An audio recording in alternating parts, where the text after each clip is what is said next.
welcome. Today I've been feeling a bit more energetic.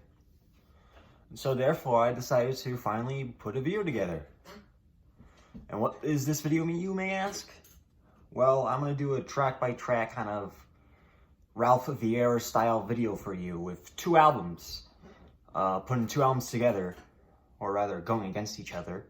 And those two albums are Marduk's Dark Endless and Darkthrone's Soulside Journey.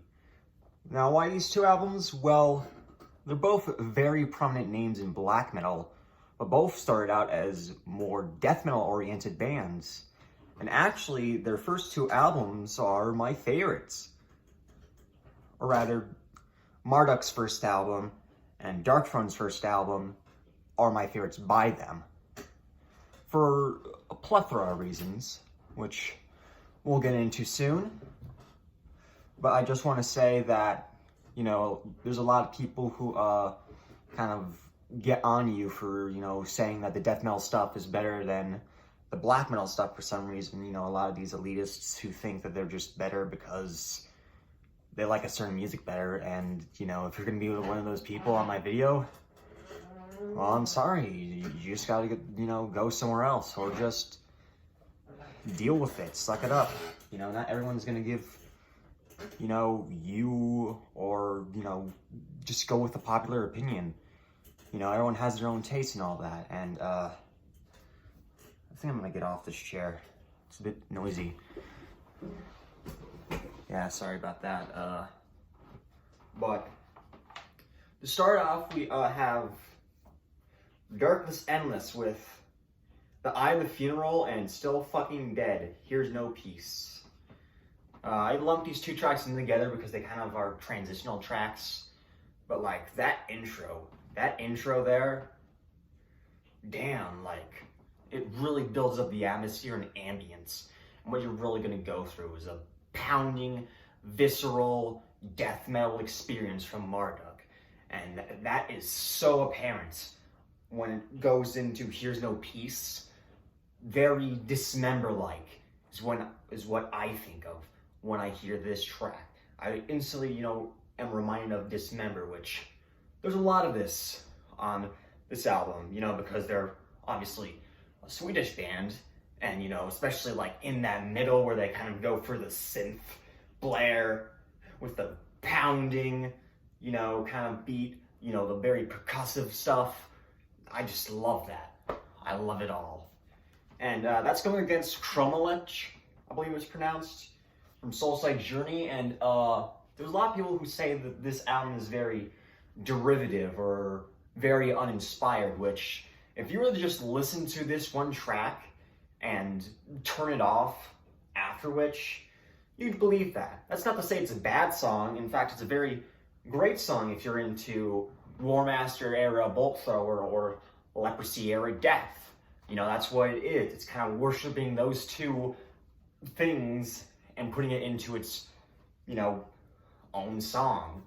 So this has to go to Marduk, mainly because of how more original it is, I should say. You know, there's the Dismember in there, but there's a lot more going on. And next is The Sun Turns Black and Sunrise Over Locus Mortis. Sorry. The sun that black as night. Damn, that's a great follow-up, and especially they're going more for the creepy ambience, especially in the lead parts where they kind of do their own thing with the synths and all that, kind of harmonizing with it in a way, or at least doing its own little counterpart. I love it.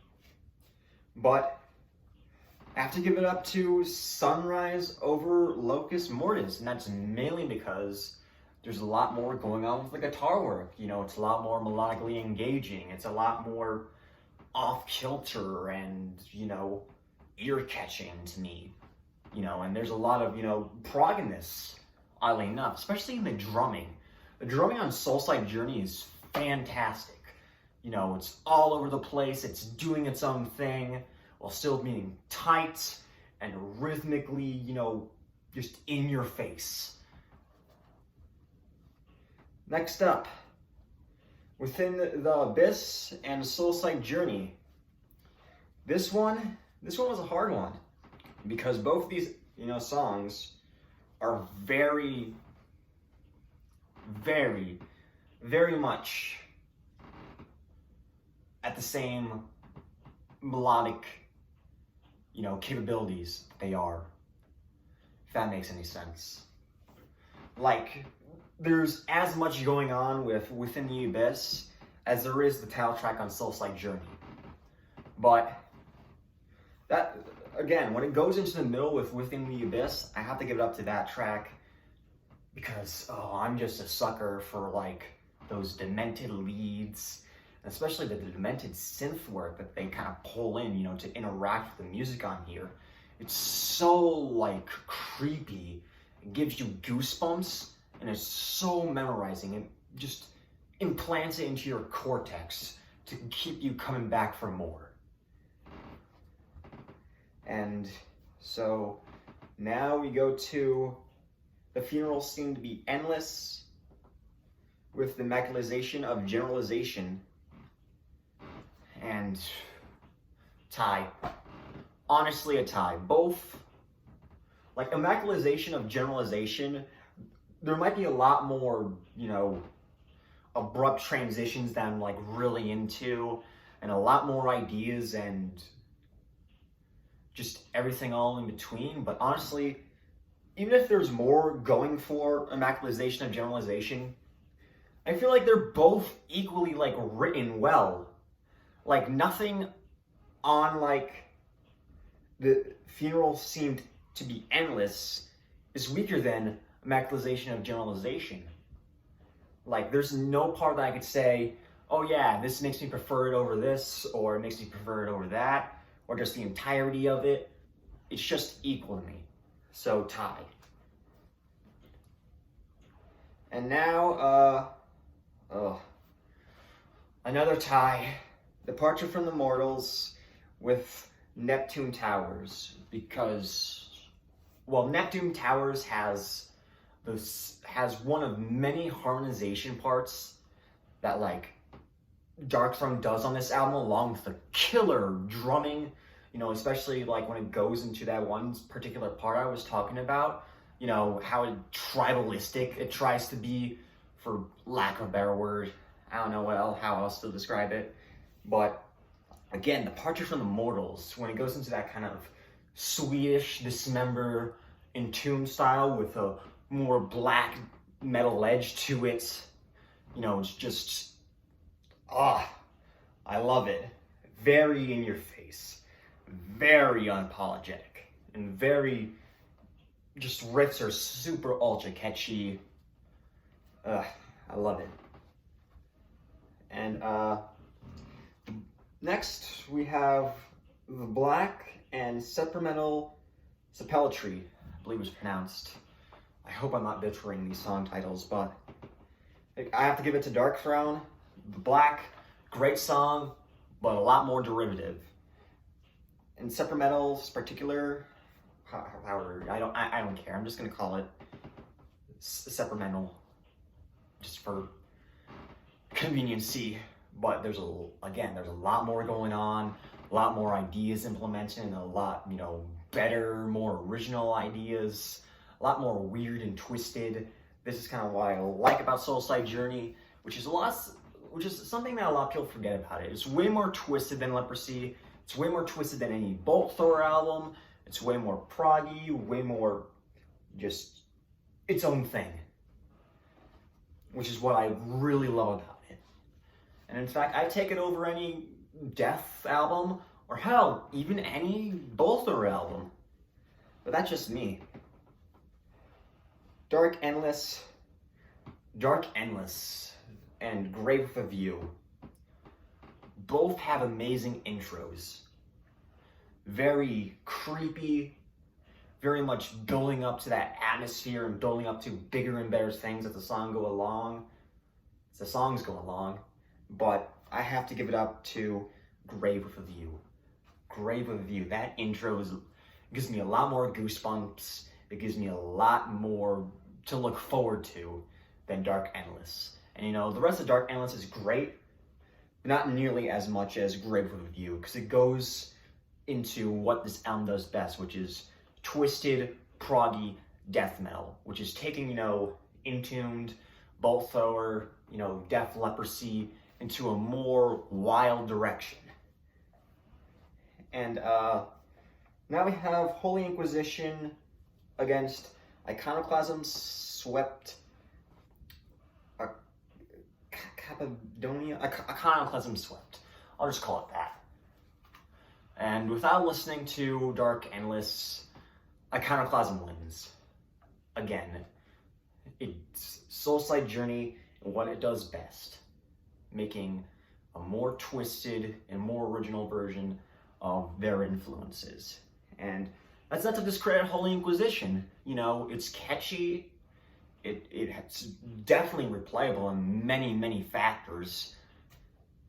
But Iconoclasm Swept.